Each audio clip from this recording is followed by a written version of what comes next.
Hi, Marty Doozall with another Doozall review.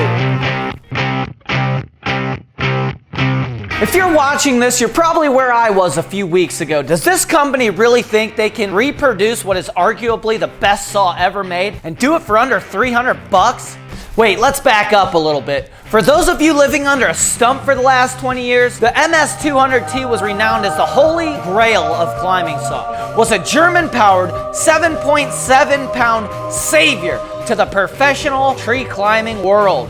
Because as a tree climber, we rely on confidence and speed, tailored by a high quality of precision and safety. And what the f does it matter? Get me the f out of this tree. The MS200T came with a 35.2 cc engine that was like a 2-cycle lightsaber with excellent power, balance, and dependability. It was easy to see why this saw was in the hands of professionals.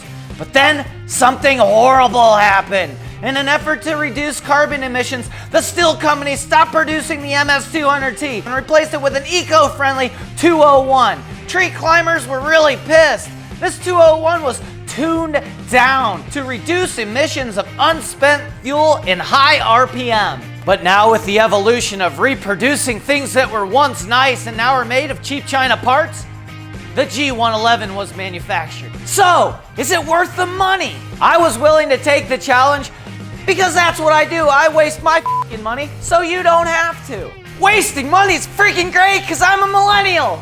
I ordered the G111 off Amazon. Now it didn't have the Prime option, so I waited patiently for 10 grueling days for this freaking thing to show up on my doorstep. And then it did.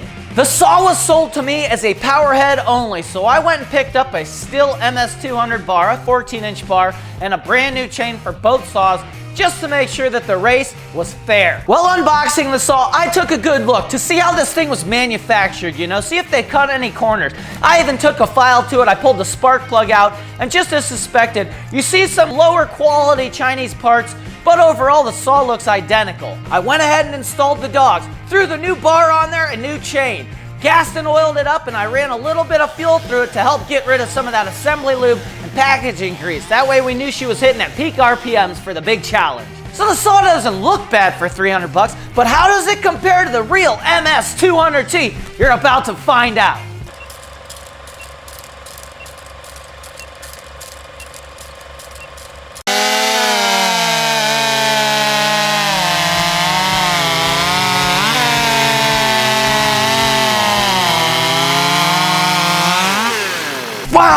It looks like it's Germany for the win. The MS200T completely destroyed the G111 Holzfforma. But I'll tell you what, depending on what you want out of this saw though, I wouldn't say it's a complete waste of money.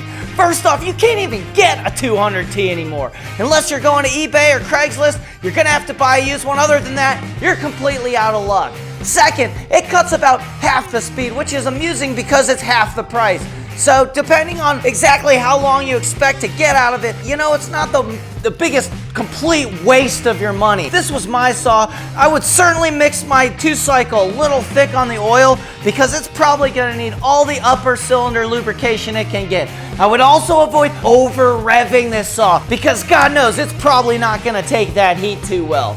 Well, there you have it, folks. Thanks for joining me on Doozall Reviews. Stay tuned, because next time I'm going to waste my money so you don't have to. I'd also like to thank Farmertec for sending me this saw so I could take a look at it.